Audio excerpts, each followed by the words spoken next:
Claire Brunet, il y a très longtemps que vous avez des responsabilités techniques, d'abord dans la Ligue de Provence, et puis ensuite des missions élargies. Et depuis quand êtes-vous, disons, en charge de la formation des sélections des jeunes?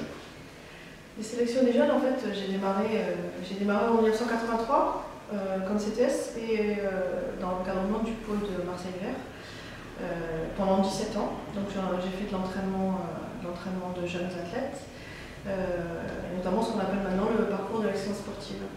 Depuis 2001, je suis plus sur la formation des cadres et avec la mise en place d'un institut de formation régional donc, qui s'occupe de la professionnalisation de nos structures clubs, comité ligue et donc la formation de toutes ces personnes, de tous ces salariés qui soient aussi dirigeants, arbitres, entraîneurs. Alors, vos missions se sont élargies, elles se sont multipliées. Alors, quelles sont vos missions actuelles? Mes missions actuelles, essentiellement, donc, ce que je disais, hein, sur la professionnalisation de nos structures clubs. Je travaille aussi en collaboration avec la Fédération sur la mise en place d'un institut national. Et puis sur aussi des nouvelles missions qui arrivent dans l'Observatoire de l'emploi, hein, parce que je pense que le mouvement sportif se professionnalise, et le handball en particulier, et c'est ce qui fait progresser, nos clubs et le handball en particulier. Et sur le plan alors des pôles, vous supervisez en somme le fonctionnement des pôles de Marseille et de Hyères. J'ai une partie de mes missions qui est dans la coordination, alors coordonner l'équipe technique régionale et coordonner aussi un pôle, alors non plus sur la Ligue de Provence-Alpes où je suis normalement en poste, hein, mais nous on est aussi en une seule région PACA. Et donc j'ai aussi des missions sur la PACA et entre autres effectivement de coordonner le pôle de Hyères depuis 3 ans, depuis que mon collègue Roger Flamand est parti. Donc j'ai pris cette mission ici sur la Côte d'Azur. Alors vous m'avez parlé tout à l'heure de l'Institut national du sport. Est-ce que vous pouvez développer cet aspect? Alors l'Institut national de formation. L'Institut national de formation de la Fédération française de handball qui est en train de se mettre en place. Qui devrait normalement voir le jour en septembre 2014. En fait, c'est tout simplement la continuité de la mise en place de quelques instituts régionaux, comme il peut y avoir en Franche-Comté, dans la région en Bretagne, donc en Provence-Alpes, dans le Dauphiné-Savoie. Donc il y a quelques instituts régionaux qui existent depuis 3, voire 4 ans, 5 ans. Et donc la fédération, dans ce cadre-là, a souhaité également mettre en place un institut national donc, qui aurait non seulement pour vocation de mettre en place les formations fédérales qu'elle dispense déjà, mais aussi des formations d'État et aussi s'occuper de la formation continue de tout son personnel salarié au niveau de la fédération, des dirigeants, des arbitres.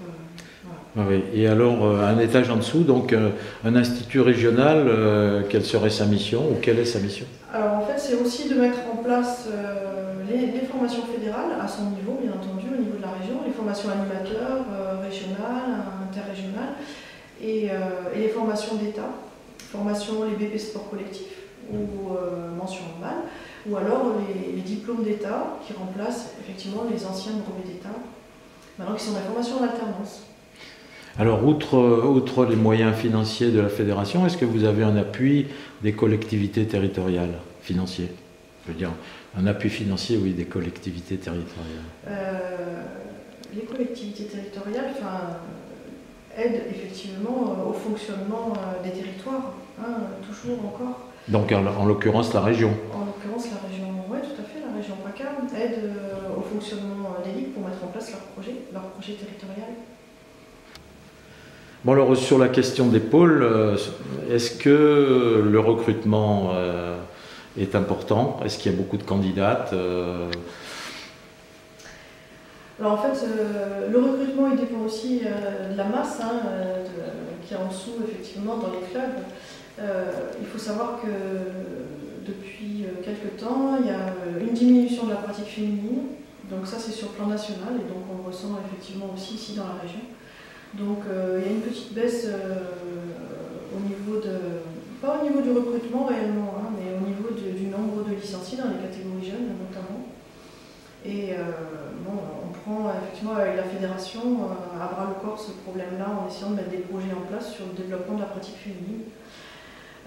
Donc dans les pôles, on essaye de resserrer l'élite pour travailler quand même au mieux, plus précis et s'occuper individuellement de chaque chose.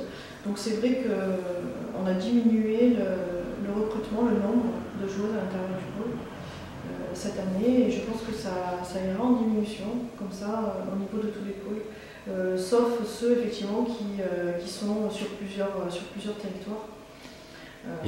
Oui, alors voilà. Toulon-Saint-Cyr, en fait, bénéficie un peu de l'apport de ces deux pôles. Tout à fait.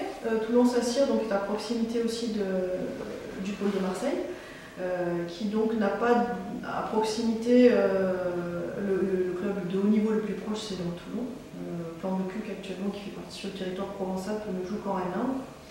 Et donc effectivement on retrouve dans le centre de formation de Toulon des joueuses du pôle de Marseille. Voilà, donc c'était un atout, je pense, pour le club de Toulon-Saint-Cyr d'avoir effectivement le pôle de hier à proximité, donc dans lequel Toulon a un rôle relativement prégnant, puisque une des salariées du club, effectivement, est aussi dans l'encadrement du pôle de hier. Donc le travail est vraiment un travail de proximité, c'est très bien.